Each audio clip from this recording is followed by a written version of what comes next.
Bonjour. Lors de cette capsule vidéo, nous allons terminer la partie 2 de la partie introductive à la notion de tectonique. Pour la partie 1, nous avons fait un petit survol à partir de références et de figures architecturales pour expliquer un petit peu comment comprendre cette notion d'un point de vue architectural, comment est-ce que cette notion peut être utile pour les étudiants architectes et les architectes d'une façon générale dans la façon de penser la culture constructive et penser la dimension constructive dans leur projet et non pas la laisser a posteriori. Donc, dans cette partie, nous allons faire une petite revue de littérature dans le sens où un petit peu je vais vous montrer un petit peu les livres qui font référence dans ce domaine si plus tard vous voulez vous intéresser à cette notion de tectonique.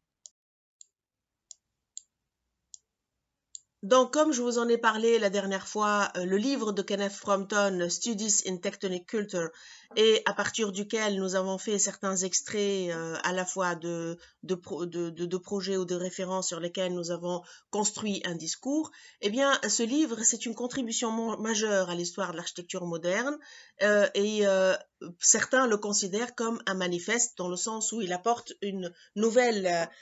lecture historique et critique de l'architecture moderne. L'idée principale de Frampton, c'est de dire que face à la commercialisation croissante de l'architecture,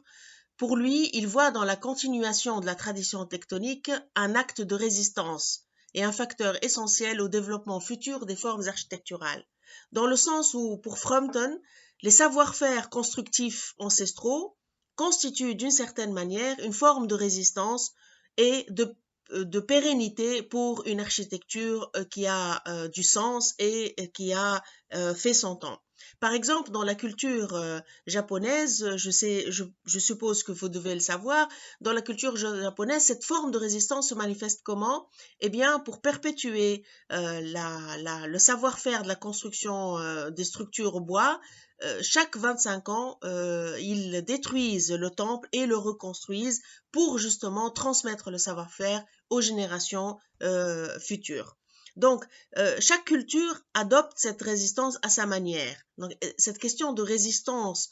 par la pérennité d'une tradition tectonique est, à mon sens, une chose tout à fait remarquable et intéressante et que voudrait peut-être questionner par rapport à nos architectures anciennes ou nos architectures vernaculaires ou troglodytes, etc. Donc, c'est un peu la culture constructive d'une civilisation qui est ici interrogée par le biais de la notion tectonique. Et ce qui donne lieu à un courant de pensée qui est connu, qui est le régionalisme critique, et qui, lui, défend l'idée qu'il n'y a pas d'architecture universelle et que l'architecture, c'est d'abord un lieu, une topographie, une phénoménologie par rapport au lieu, par rapport aux gens qui habitent ce lieu et par rapport à une géologie, c'est-à-dire ce qui existe sous la terre, etc. Et donc, il y a toute une dimension aussi durable dans la question du régionalisme critique. Parmi les références principales de la notion tectonique, même si elle existe, elle est en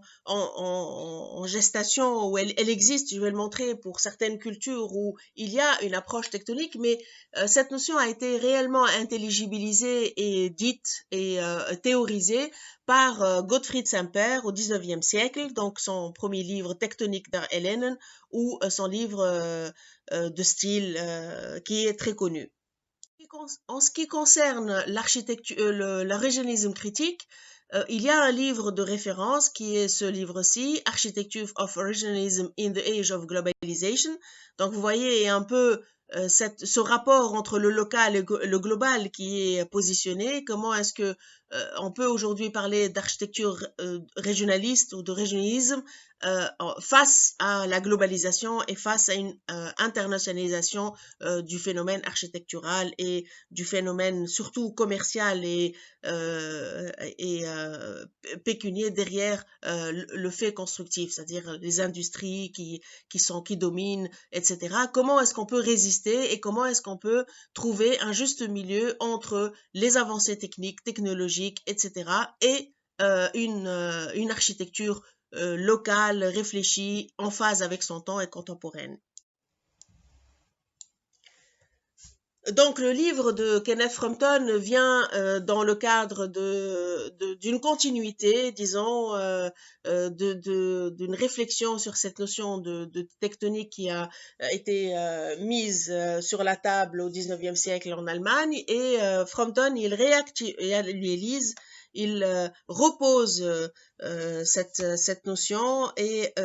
propose une lecture donc critique et une lecture nouvelle de l'architecture moderne par le biais de cette notion. D'autres auteurs comme Chopin et Cyril Simonet également ont co-dirigé